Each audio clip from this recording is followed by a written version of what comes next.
When I give you that feeling, that deep spiritual healing, and I put it in your mind, let it trickle down your spine.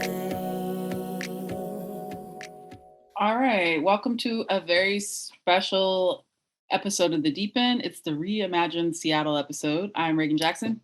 I am Anastacia Renee. And the question for today is, how have the events of this year changed you or your community? Who's going to go first? Ooh, I don't know. I mean, it's 2020, so go for it. I feel like that's such a loaded question. It is, and I've just decided that I'm going to try to give a concise answer because obviously we could talk about just this question alone in a whole hour or more. But I think this year has changed me in ways that it's caused me to ask a lot of questions. Who am I in the world? Who am I in the community? Who am I as a parent? Who am I as a wife? Who am I as a friend? Who am I as a writer? Who am I as a teacher? Who am I as a mentor? Who am I as a Black person? Who am I as an activist? Who am I as an archivist? It's been a year of questions, and it's also felt like a roller coaster.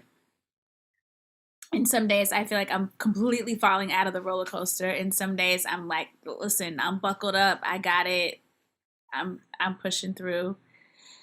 And lastly, I think this year has made me appreciate a lot more and made my gratitude go up more. But half of that is also because of anxiety. I feel like for me, anxiety and gratitude tend to be a part of the same pot because when I'm anxious, my first thing I go to is gratitude. What are the things to be thankful for?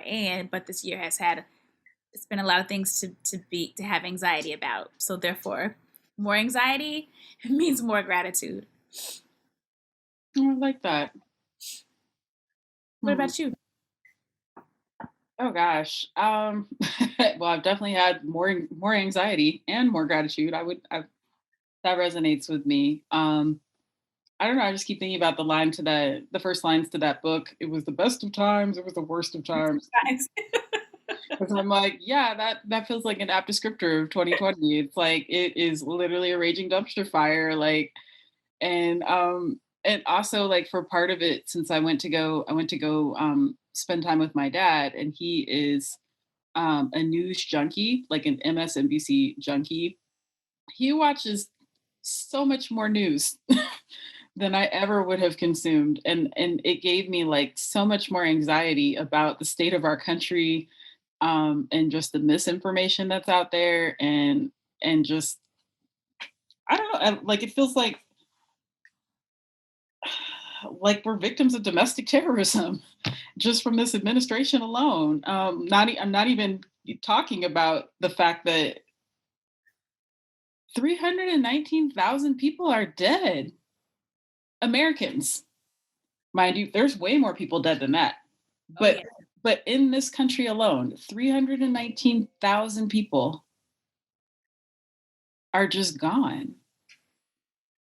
And yet somehow, people are trying to say that that's fake. Like those people like didn't die, or they didn't get sick, or they died of other I just can't even like.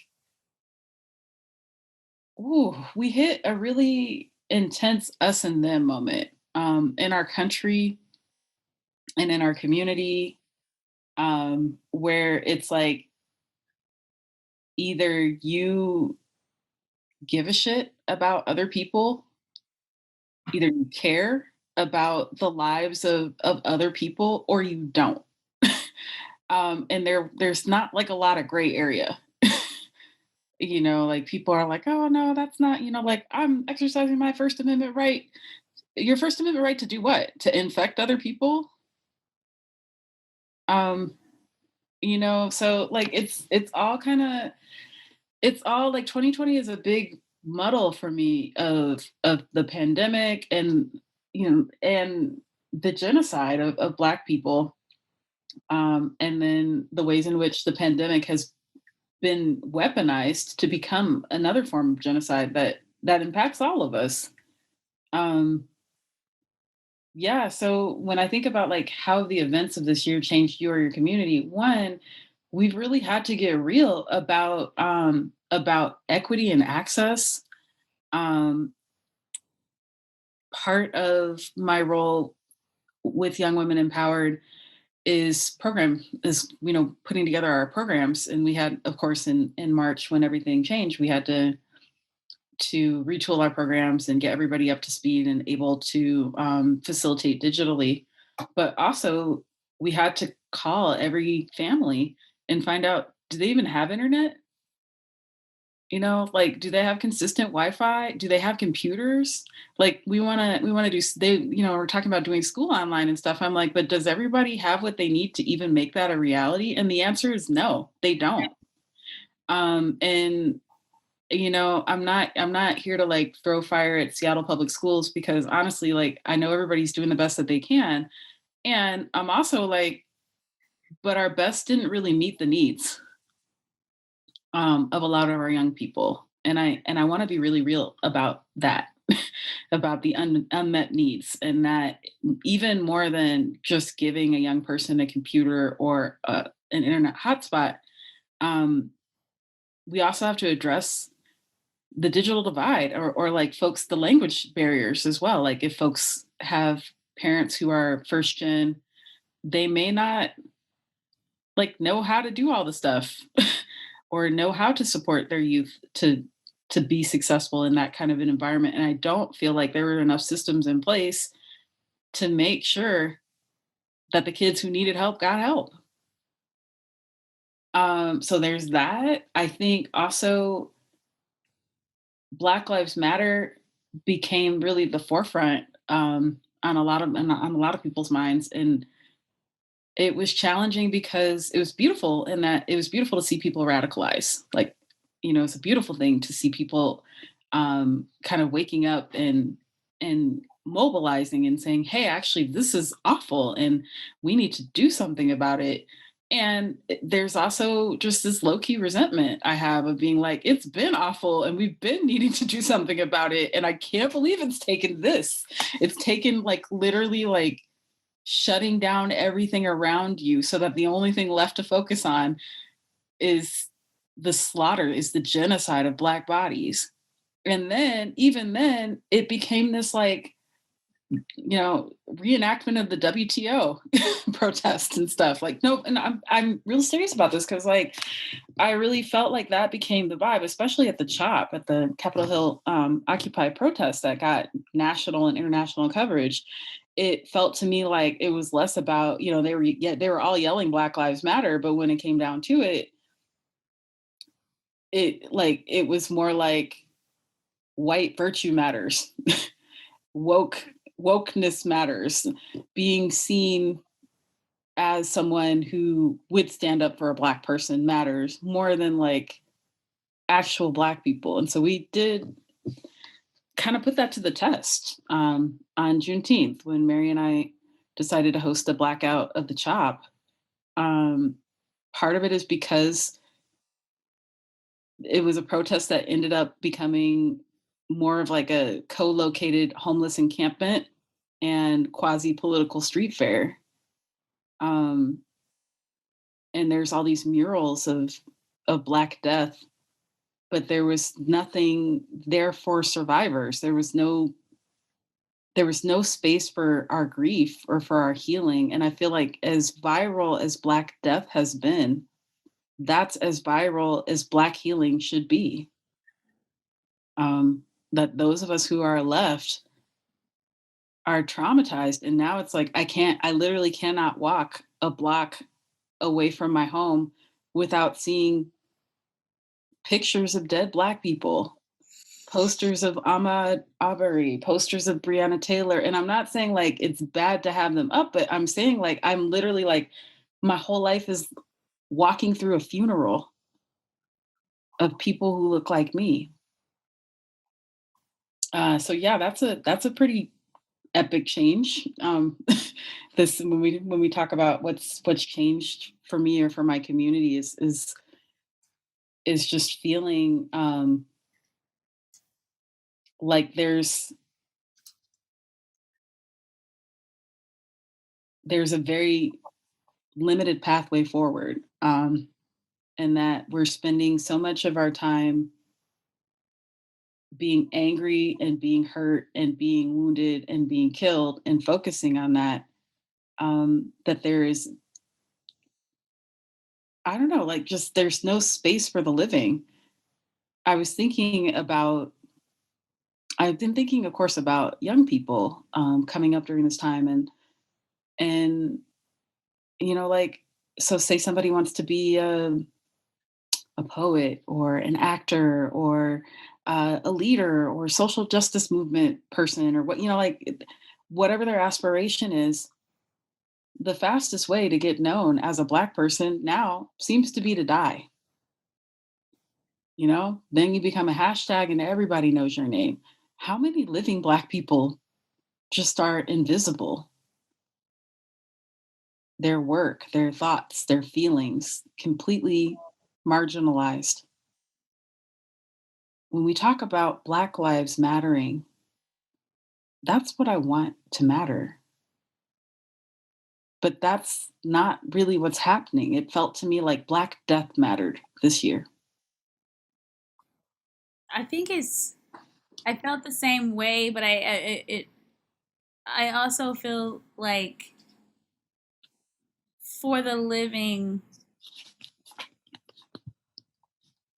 some of the living, because of anxiety and fear and the death all around them, started to feel like, well, I'm not gonna live. Why is living important again? Because you could just wake up and be sick one day and die alone, or somebody could shoot you. Like, I feel like the spirit of the living also got crushed because of all the things happening. And so, yeah, it makes it harder to have this zeal for living and this hope and the celebration for the living when there's so much going on in death around us. But I do feel like that. You start to feel like, at least for my spiritual beliefs, like, what the heck? Every day is starting to feel like a homegoing celebration. Mhm. I don't want that. I don't want to go home. You know what I'm saying? Like, I want to celebrate and honor the dead, but my goodness, So that, I mean, I feel you. I agree with you. I also agree too, especially in Seattle, I see a clear divide between the people that went to all the diversity trainings and, Mhm. they're like, I'm she, her, hers, DEI training number 653. You and your wife are welcome over, whatever. And then when we're in the thick of this, I don't see it. Where are you? At home. You didn't even check in on me. You sending me business emails. You didn't even ask me how I am. Well, I don't know. I just felt like there was a clear divide between the people that are actually about it, the people that are like, this is what I do, this is what I want to do, and this is how I want to be better, and the people that are, this is what's on my resume, this is what I told you I would do when I didn't really need to do it, and all of a sudden I'm too busy. I'm going to check in again. I'm going to be an ally March 2021. You mark my words. I just feel like for me, it was also very telling. I got to see a lot more than, or maybe I already saw it and just wasn't allowing myself to see it because I'm so, like hopeful but I think this year also was very revealing in that part too. I was seeing genocide and lie aside. Lie aside. Lie aside. You lie. There was a lot of lie aside happening, Mm. starting with a president. So Well, granted. Oh my God. I read this book once called Gracelings. Have you ever read it? Kristen Kishore. It's about, spoiler alert, it's about this dude, King Lek. And wait a he's, minute, his name is King Lear? uh-huh. Okay, okay. Yeah, well, his name is Lek, but he's a king. So King Okay, Lek. okay. And he, in this universe, Gracelings have two colored eyes and they have special powers. And it could be anything like, I don't know, you're able to cook fish really well or catch things or, like juggle or whatever the grace is. It's just something that you're like superhumanly good at. And Mhm. what he's superhumanly good at is he has the grace of um, whatever he says, people believe him, even if they know it's not true, even if all the evidence is to the contrary, they believe him anyway. And like, if it's like he infects their minds. And then even when they repeat the thing that he said, it infects other people's minds. Oh, that sounds familiar. I know. I was like, oh my God, Kristen Kishore is like, she's clairvoyant. She saw this coming. I'm like, I need to read all the rest of her books and make sure. What Like, else do you see, girl? Tell us. She knew about the last side. she knew about it. She knew it first. But yeah, I don't know. I feel like this was a lightning rod of a year where everything just came in sharp relief. Like when you're standing out in the pitch black and lightning comes and then you can see everything and then it's dark again and then you see all everything. Like I feel like that's been the entire year. It's like moments of intense clarity where I can see like from the top of a mountain peak, like all of the surrounding valleys of what's working, what's not working, who's in my life that should be there and who really needs to go. Like what like just the importance of family. People have shown up for me who some of whom I haven't seen in years, but showed up so hardcore and so strong and so beautifully in support of me. And Mhm. other people who I poured all this energy into did not. Some uh, people whoop, reaching out God. to me, I'm like, wow, you don't even know my middle name. You don't know most things about me, but here you are in my inbox. How are you? Are you okay? Give my love to you and your family. And it's like, oh my God, that is so.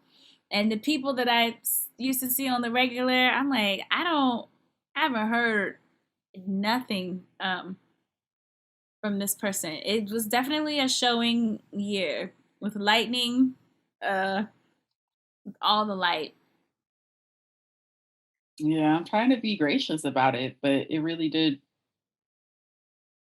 Yeah, this is a before and after moment in a lot of different ways.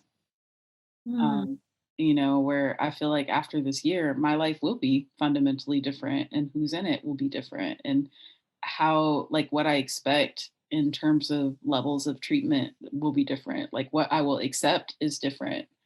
Um, and in terms of my community, I feel like I really poured into um, our community and it's been beautiful, but it's also been a bit depleting.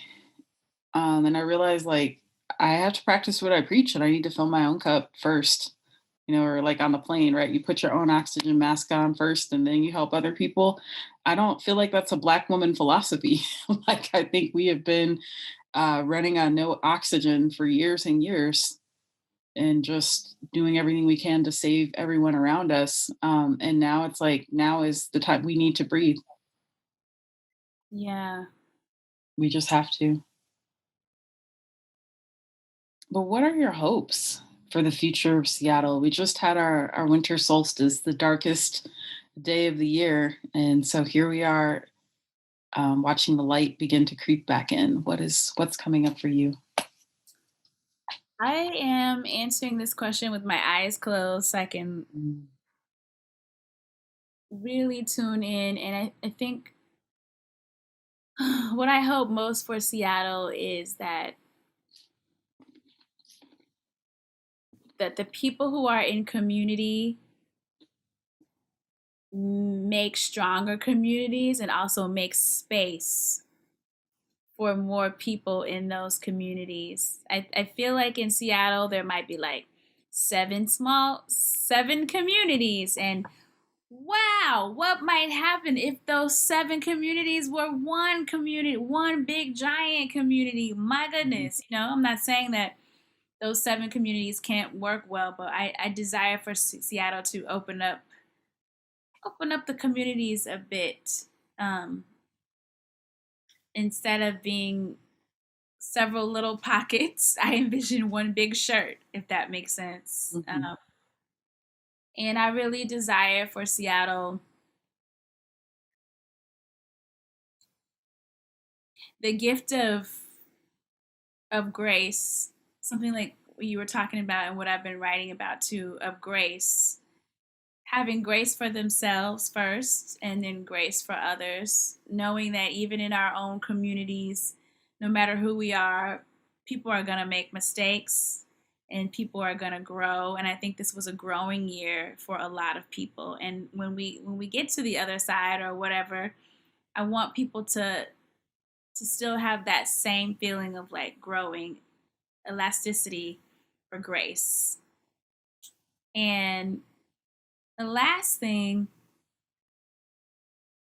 I wish for Seattle is I wish that the city as a whole really wants to be, if I were making Seattle a person, I really wish that Seattle would grow into the person that they say they are on paper. Ooh, preach. I want for Seattle to say, "Oh, these are the 10 attributes. This is who I say I am, and now I really want to be those things completely and fully. I want to manifest exactly who I say I am." I think those are my top three. I mean, there's so many. I could give you 25 things, but those three. Those three are my tops. Well, so one thing that happened this year that I thought was really good, although I've been wondering like how it was enforced, but they did put a moratorium on evicting people, because how the fuck are you gonna, how are you gonna evict somebody in the middle of a pandemic? Like that's crazy. And yet they did not stop doing homeless encampment sweeps, Hmm. which to me is exactly the same thing. It's the same as being evicted. It's worse than being evicted, because it's like you already really had no place to go and you still have no place to go and you have to leave and you lose, like, we watch them throw away like um people's worldly belongings, their tents, their all their stuff, and I'm like, and then what? Like, we haven't, where are they going to go? Like literally, where are they going to go? Because with the pandemic, it does cut down the amount of people who are going to be able to go into shelters, and there's already not enough shelters to house the current population of folks who are unhoused. So one of my big hopes is that people stop treating homelessness as something that's not solvable. Mm-hmm. And that's actually kind of come up for me with a lot of things. Like there are all these like big issues that we're facing, but we're not actually facing them, and we're just putting band-aids on, and we're not coming up with like real solutions. But I'm like, we are one of the most innovative, tech savvy cities in the states, honestly. Like we have like such a wealth of really really smart, innovative people. And I don't exactly understand like what the disconnect is. And I think part of it is just that feeling of like, oh, we're never going to be able to do the change. So let's like, why not? Why try? But I just keep coming up this a long, many moons ago, in another lifetime, I worked for the University of Washington, and I got to see this Nobel Prize winner for economics. I forget his name, but he was from India, and he and a bunch of his friends were out drinking one night, and they thought about it, and they were like, what would it take to like solve poverty and homelessness like in our region of India? And they like came up with a mathematical equation for it, and it ended up being like $27. Like if you gave $27 to a family, that would be enough to get what they needed to plant crops and to be sustainable. Like Like that's all they needed, just $27. And so the guy was like, well, I got $27. Like I'm happy to like, I'll just give you 2,700, I'll just give people $27 and see what happens. So they did this big micro lending plan and everybody said, oh, you're crazy. You're crazy. Like it's never going to work. And you're never going to see that money again. And he was like, it's $27. If I don't see it again, like, so be it. like it's not that, it's not that deep. But it turns out, well, one, he knew what anybody who's ever dealt with people who have been poor knows, and that like poor people know the value of a dollar. Like all the people I know who grew up poor in poor households, like they are people I would lend money to because I know it's coming back because I know how much it means to them to get it. I feel like it's the people who are more affluent who take that kind of thing for granted. But also they're the ones who get to make the decisions about who gets the money or who doesn't get the money. All right, I digress. Long story short, he did it. He solved poverty for his region of India. Like there's no longer like poverty there because he did this micro lending program. Everyone got $27, whatever. They got what they needed to be sustainable.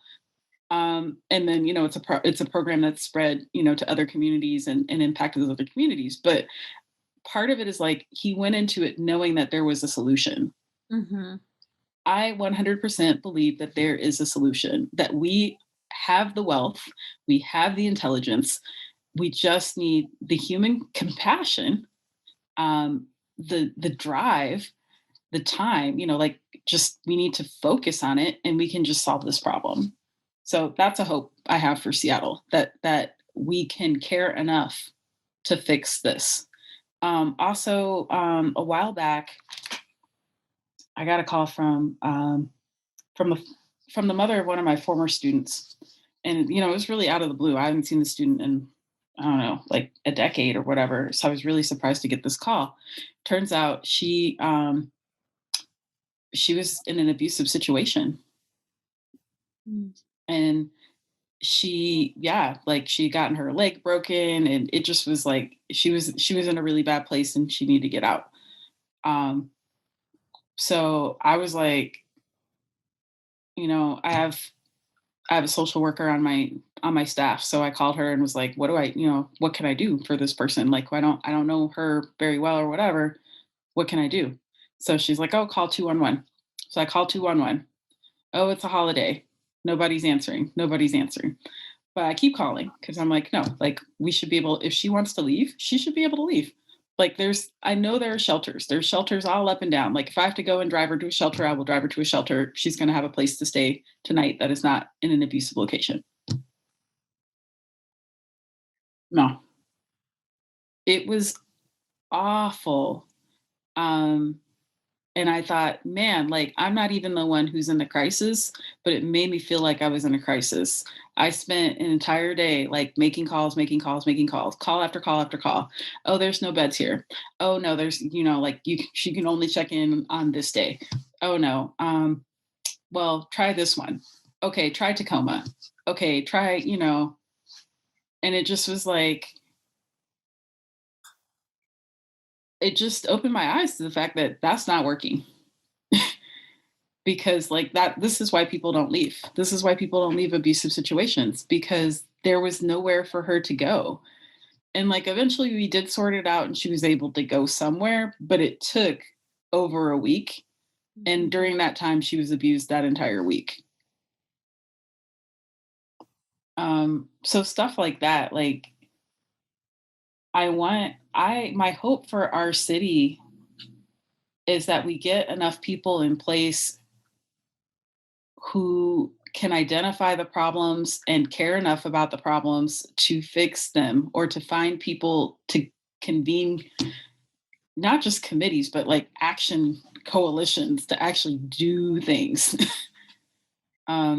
So I feel like we do have this progressive and radical ideology, Mm-hmm. but like you were saying, like I want to see us really fully embody that. If this is our value, if we believe that all human beings are worthy of dignity and respect, how can we live into our values in a way where, like, when you step into the city of Seattle, it is known.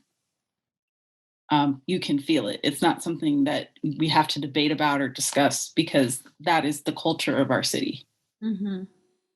Um, I also I don't want to desecrate the beautiful artwork that is taking place that's been devoted to Black Lives Matter, but I would like to reimagine the scope of what Black Lives Mattering can be to not only be about Black death. What would it be like to have portraits of living Seattle residents? What would it be like to have Black futurism exhibitions on the sides of buildings? What would it be like to feel celebrated and to feel like healing and our recovery were the center of focus, not solely our trauma and our murders. I So hear yeah, I don't know. I mean, that's a lot of hopes. And that kind of is already like bordering it's bleeding over into the next question, which is if you could completely reimagine our city, what would it look like? that. Well, I like the things that you were saying, so I can I reimagine not seeing homeless people on the street. Um, I don't know. It's too big of a question for me. There's so many things that I want to imagine. I imagine people not talking about the Seattle freeze. I imagine someone says, "Oh my goodness, Seattle is a place of love. It is so Warm and inviting. yes, warm, inviting, genuine. The people are so real and welcoming, and I found my place there. There were so many different communities I could be a part of, and each one of them welcomed me with open arms and open hearts.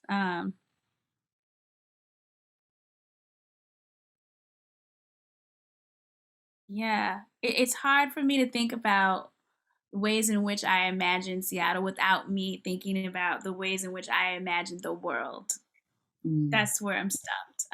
Some of the things I want for Seattle, I want for New York, I want for Kansas City, I want, I want for Haiti, I want for the world to have these things.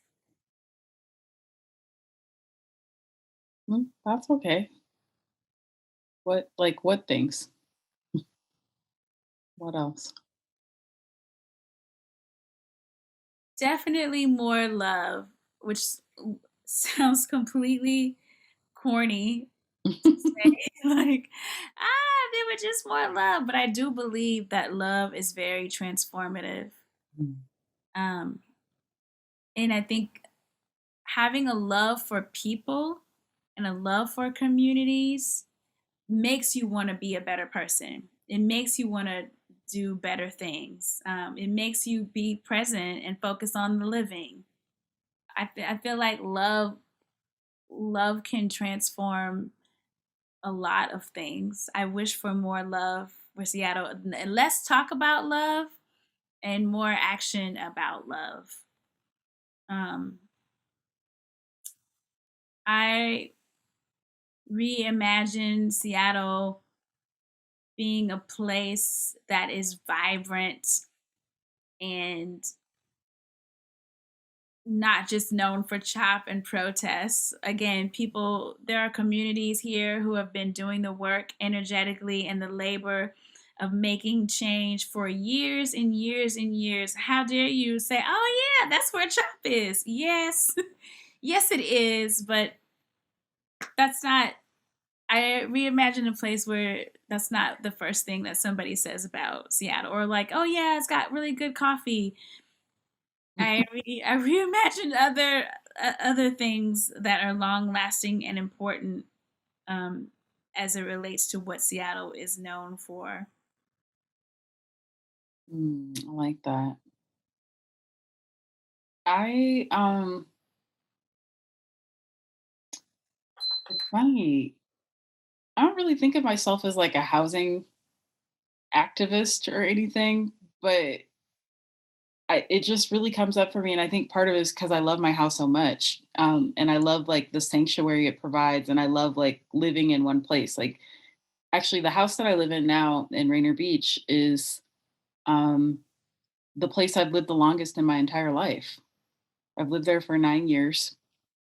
Because when I grew up, like I moved a lot. Like my mom was in school, and we were just moving a lot of different places, and so like, and then I traveled when I once I was grown. I lived in Japan, I lived in Chile, I lived whatever. So to me, like having a place to call home has been like one of my favorite journeys, or one of my favorite things, and it feels beautiful and lovely, and it's something I want for everyone. I want everyone to have that same experience of really loving the place that they live, but also being able to be in the place that they live. And that's, there's a huge economic disparity that's happened and I'm not trying to, blame Amazon and Boeing and whatever, but it's definitely like there's certain companies that have certain level of jobs and wages, and then there's the rest of everyone else. And there's a huge Yeah. disparity there. And so,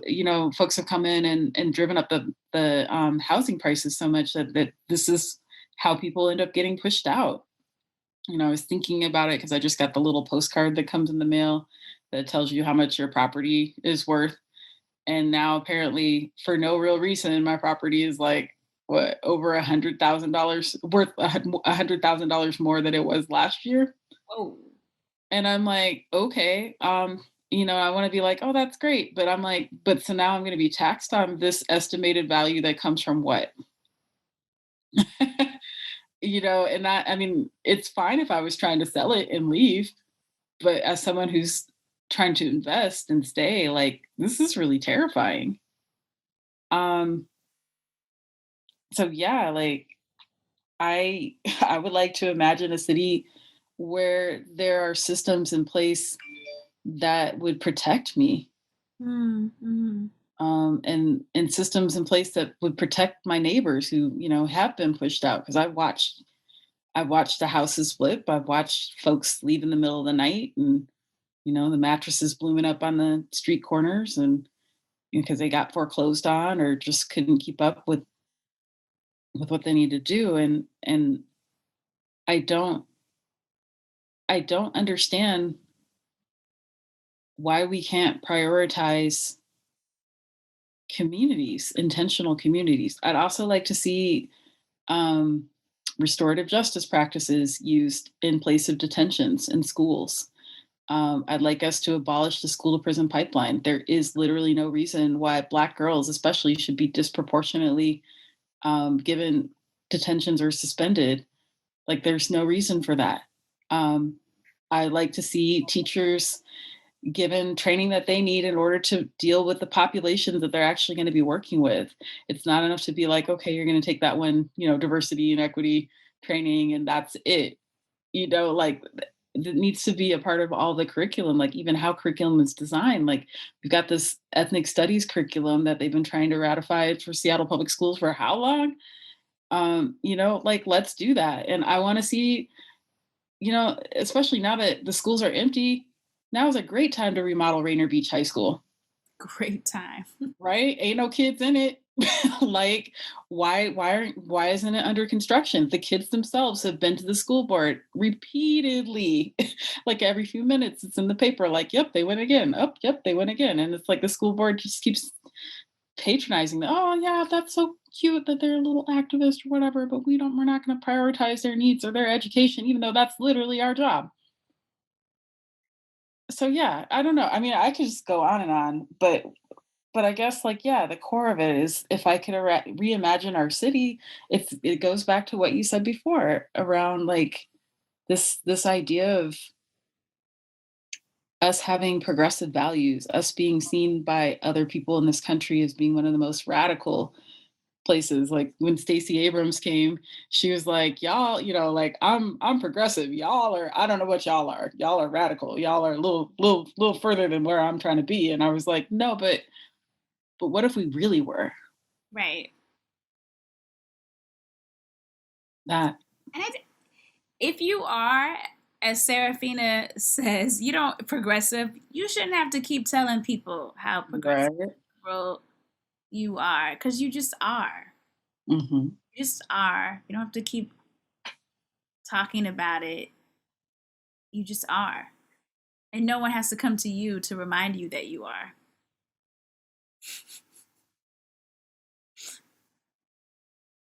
Well, one of the reasons why when I was invited to do this project with Reimagine Seattle, one of the reasons why I thought about doing it with the deep end is because a lot of our work has been this visioning space and asking folks to really like dive deep into imagining freedom, especially. And like what also really comes up for me when I think about this imaginary city that I'd love to live in is that it is filled with liberated people of color, with Mm. free ass Black people, like with free ass Indigenous people, like people who feel alive in their being, um, awake with their purpose and unencumbered by the weight of systems. Yeah. I have to say, I have a deeper understanding of what Nina Simone meant when she said freedom for her is no fear. Mhm. Um, because I think at the root of every act of activism or change is fear. The fear that nothing's going to change, the fear that you're going to get killed, the fear that you're going to be homeless, the fear that you'll be abandoned, the fear that you won't be seen as your greatest self, the fear your children won't have be able to fulfill the great potential. I think that living without that fear is extremely freeing so that you can do other things. Um, I think freedom also means the fact that you can look at the things that you want to do and beyond a shadow of a doubt know that you can do them without any obstacle is so freeing. There's not that voice in the back of your head saying, but you know what, you're a Black woman. But you know what, you don't make this amount of money. But you know what, look what happened before. But you know what, systems aren't changed yet. What would it be like to just see that to-do list and be able to power through it just being your best self? To me, that's also a part of what it must feel like to be free, to have that level of freedom. Mm.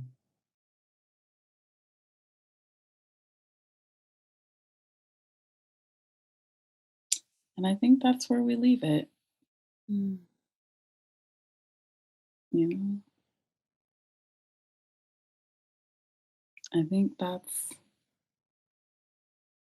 that's our hope. That's our vision.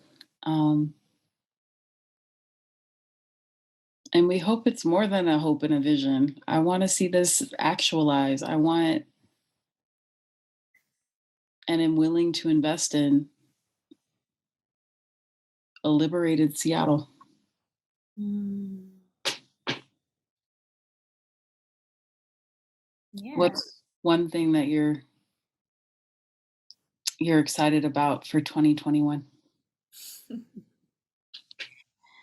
I'm excited to walk my own walk and talk my own talk about getting free. Mhm. Mhm. Whatever that means conquering, overcoming, and abolishing fears, which could be false evidence appearing real, Mhm. Oh yeah. or systemically. Or face everything and rise. Yep, yep. I'm looking forward to that in 2021. Well, Seattle will soon have a new resident, which will be my mom. Yes, So welcome. I'm looking forward to spending more time with my family and also stepping into my role as co-executive director for Young Women Empowered. Officially, congratulations. Thank you.